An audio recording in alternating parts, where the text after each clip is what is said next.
एक नक्श है, उसको कहते हैं हिर्ज़ अबी दजाना।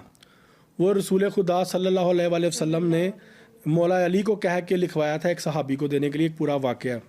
मैं वाक़या सुना देता हूँ वरना फिर फतवे लग जाएंगे। एक सहाबी थे, उनका नाम था अबू दजाना। वो रसूल खुदा सल्लल्लाहु अलैहि वसल्लम के पास आए तो कहने लगे, सरकार मुझे ना आग के ना शोले नज़र आते हैं और कानों में ना भिन भिनाहट सुनाई देती है, जिसे हमारे यहाँ पे हेलुसिनेशन कहते हैं। ठीक है, कि कानों में आवाज़ें आती हैं, सरगोशियाँ सुनाई देती हैं। सरकार ने उनको पास बिठाया, मौला अली को बुलाया।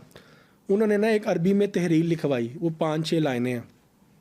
वो वही बातें जो मैंने आपको बताया था ऑफ कैमरा, कि उसमें सरकार ने कहा है कि हम ये मखलूक हैं, तुम ये मखलूक हो, हमारा अल्लाह पे ईमान है, हमारा कुरान पे ईमान है, क़यामत पे ईमान है, मलाइका पे ईमान है, तुम में हम में ये फ़र्क है, रोज़े महशर क़यामत आएगी, तुम में हम में ऐसे ऐसे अल्लाह मामला करेगा। इस तरह की सरकार ने कुछ बातें लिख के उनको ये हदायत दी कि इसके जिस्म को छोड़ के चले जाओ। उनको लिख के दिया और कहा कि अबू दजाना इसे ले जाओ, जाके इसको अपने सरहाने रख लेना। अबू दजाना कहते हैं, जब मैंने उसको जाके अपने सरहाने रखा तो जिन्नात ने कहा कि अबी दजाना इसको हटा दो, हम यहाँ से चले जाते हैं, हम दोबारा नहीं आएंगे, इससे हमें अजियत मिल रही है।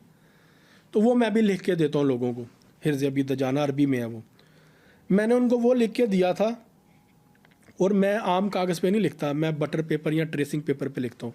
उसमें ना काफ़ी देर तक वो रहता है असर, और उसको मैंने लैमिनेशन करवाया हुआ था। वो उनके सरहाने ना सर के नीचे पड़ा था। आप बिलीव करें, लैमिनेशन पेपर के अंदर से वो कागज़ के ऊपर से वो स्याही मिट गई।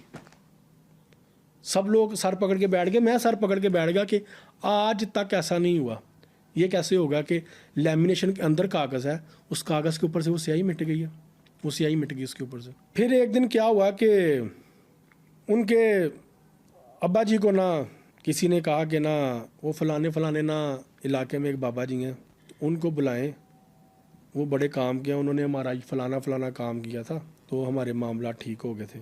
अच्छा, उनके अब्बा जी को नहीं पता था कि मैं इलाज करूं, बाकी पूरी फैमिली का मेरे साथ एक लिंक था, अब्बा जी के साथ नहीं था, क्योंकि अब्बा जी के साथ फैमिली का थोड़ा सा इख्तलाफ था, और अब्बा जी की शादियां भी 2 थी।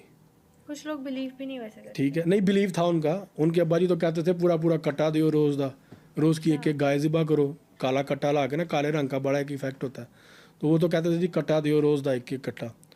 खैर वो किसी को ले आए किसी के कहने पे। अच्छा, इसमें एक और चीज़ मैं आपको बताऊं कि जो किंग कोबरा सांप है ना, उसके सर में से ना एक पत्थर निकलता है, उसको कहते हैं कोबरा पल। हिंदी में उसको नागमणि कहते हैं। अक्सर हिंदी मूवीज़ में आपने नाम सुना हो, अमरीश पुरी या श्रीदेवी की पुरानी मूवीज़ थी, उसमें एक स्टोन का वाक़या नागमणि। अच्छा, वो कोबरा के जिस्म से क्यों निकलता है कि कुछ कोबरा ऐसे होते हैं